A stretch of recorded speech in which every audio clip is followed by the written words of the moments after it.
Introduction. The channel opening. Welcome to this space where we don't just tell stories, we live them together.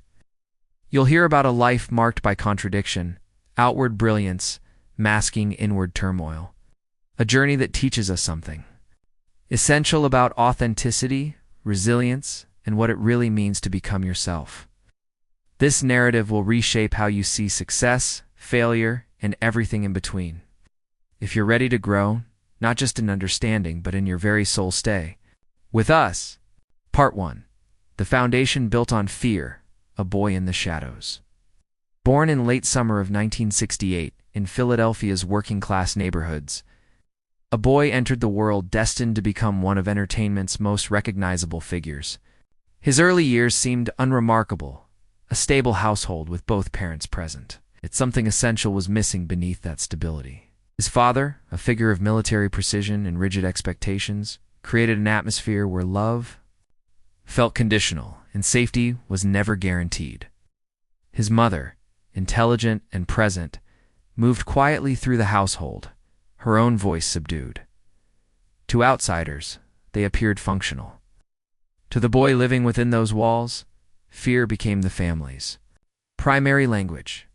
The moment that changed everything at 9 years old. He witnessed violence between his parents, not a shouting match or minor conflict, but a moment of genuine physical aggression.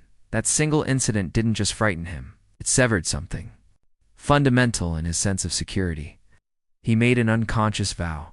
He would never let anyone feel what he felt in that moment. Entertainment became his survival strategy. If he could make people laugh, they couldn't hurt each other. If he could command a room's attention with humor, he controlled the environment. This wasn't entertainment born from joy yet, was entertainment born from necessity. The mask takes shape as he moved through adolescence. He discovered hip-hop culture, but he approached it differently than his peers. While others expressed anger and struggle through their art, he chose levity, humor, and accessibility. He deliberately avoided profanity because part of him still sought approval from authority figures. This made him seem inauthentic to some, but he had already chosen his path. At 16, he met a talented musician, and together they created something unexpected. Their music topped charts by 1989. At 20, recognition arrived in the form of industry's highest honors. From a frightened child to a celebrated artist in one remarkable arc. The collapse, but recognition didn't bring wisdom. Young and intoxicated by sudden wealth, he spent without thought. Luxury items, experiences, status symbols all flowed outward while his financial education remained dormant. The money disappeared. Bills accumulated.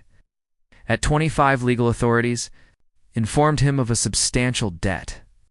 Everything, the homes, the vehicles, the carefully constructed image, evaporated. He found himself staying in someone else's space, ashamed and invisible. Career seemed finished before it truly began. But this moment of complete loss became the necessary catalyst for transformation. Part 2. The second act, an unexpected door. A friend mentioned an audition for a new television series, a comedy about contrast and fish, out-of-water scenarios. The struggling artist almost didn't attend. But with nothing remaining to lose, he went. He received the role. That single decision altered everything.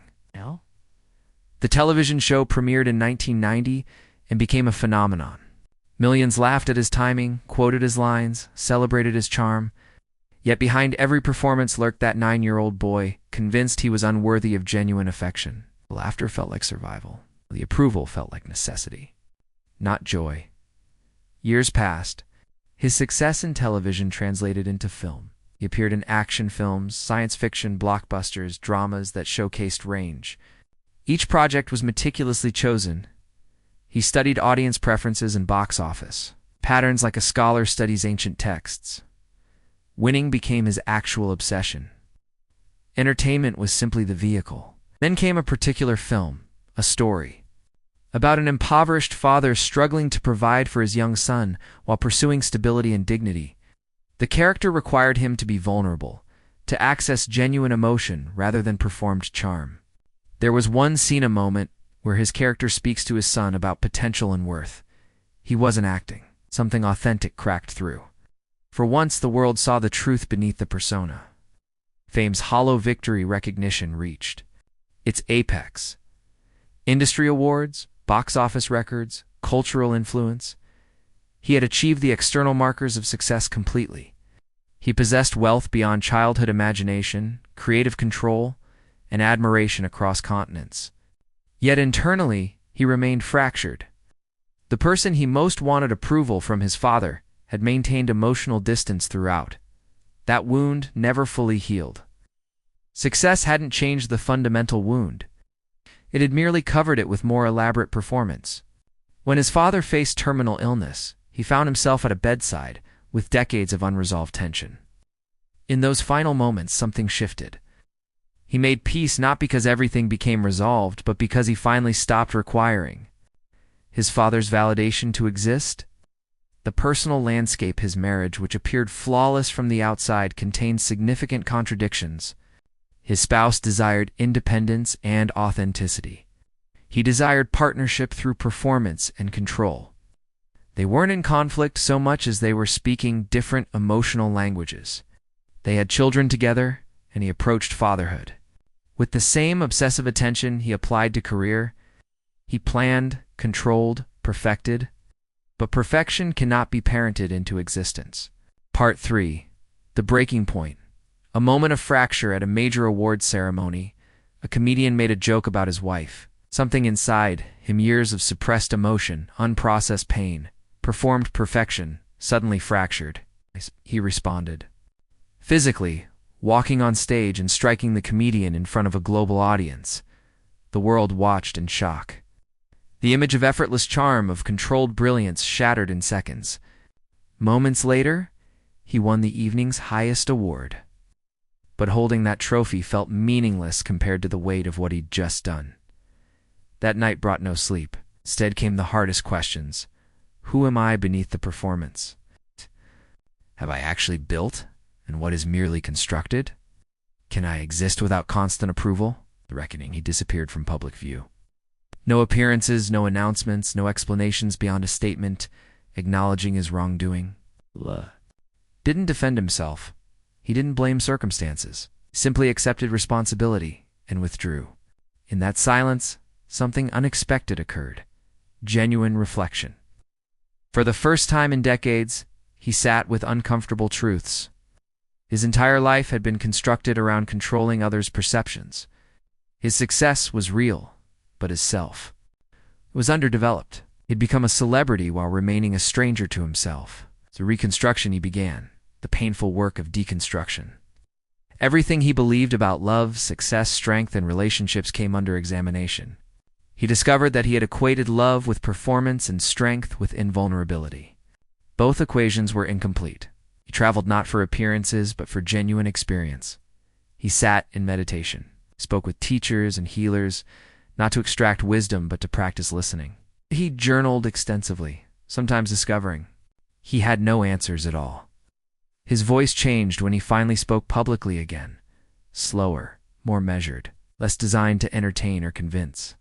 When he discussed his actions at the ceremony, he didn't reframe them, sat with the discomfort they created. Reimagining fatherhood, his children, particularly his daughter, offered unexpected teaching. She told him something that penetrated years of defensive armor. Dad, I don't need you to perfect my life. I just need you to truly see me. In that statement, he recognized his own childhood wound reflected back. He had been a child seeking to be seen and understood, and he had become an adult creating conditions where that couldn't happen for others. He began practicing presence instead of control, witnessing instead of directing. The marriage renewed. His spouse had publicly discussed periods when their relationship became dormant, times when emotional connection faded. Rather than defend the marriage's image, they chose radical honesty. They acknowledged they had been performing their relationship rather than living it. They began again from a foundation of truth rather than appearance. Not perfectly, but genuinely. They spoke about partnership as a process rather than a destination. Part 4. Integration. The new purpose. He returned to his chosen field, but transformed. He no longer chased accolades or box office records. sought stories that felt true, characters that allowed audiences to see themselves rather than worship him. His approach shifted from wanting to be the most acclaimed to wanting to be genuinely helpful. Performance became less about mastery and more about honest representation. 5 essential truths from this journey. Certain truths emerged. First, your history need not determine your future. Even profound mistakes can become turning points rather than endpoints. Second, self-approval matters more than external validation, and the two rarely align perfectly. Third, your deepest wounds often conceal your greatest capacities. Healing means transforming pain into wisdom rather than erasing it. Fourth, authenticity isn't about constant vulnerability. It's about honest representation of where you actually